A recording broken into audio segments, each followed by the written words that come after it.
Good morning, ladies and gentlemen. Let's continue talking about Moses. When we last left our intrepid hero, he had... let's see... oh, right.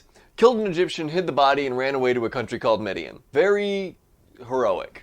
But don't worry, because today we're going to see him... cower in fear and ask not to do what God told him. Well, let's get started. So, at this point, Moses had been living a quiet life in Midian. You might think that Pharaoh would have sent someone after Moses to try and kill him, or at least figure out where he was, but if he did, it didn't amount to anything. Frankly, he was probably too far away for Pharaoh to really care. Whatever the case, Moses was living a long and simple life. He had a son, tended sheep, but back in Egypt, eventually, Pharaoh died. Pharaoh died, but the Hebrews were still slaves, and their labor was still difficult. This is where God's plan kicks into action. He hears the crying of the Hebrews, his chosen people, and he decides to act. One day, when Moses was herding his sheep, God sent him a message. A really, really obvious message. Moses saw a burning bush, but no matter how much it burned, it wasn't consumed by the flames. God called out to him from the bush, "Moses, Moses." "Here I am." "Do not come closer," he said.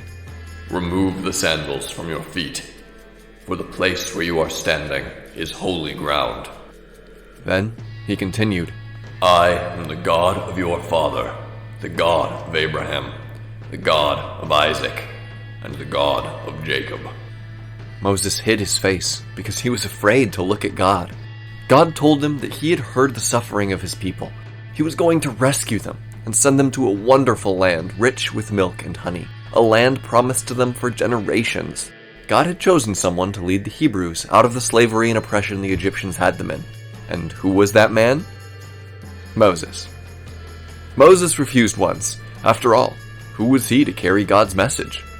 "I will certainly be with you," God told him. Moses tried to skirt around going, "But who should I say sent me?" "I am who I am," God said.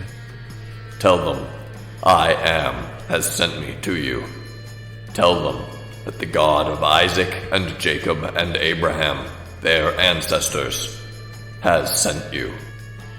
But God knew that the new Pharaoh would resist. He would refuse to let the Hebrews go. He promised Moses that he would strike Egypt down and force Egypt to let the Hebrews leave, and that he would show such power that the Hebrews, the slaves, would plunder the Egyptians as they left. Next week, we'll see what Moses said.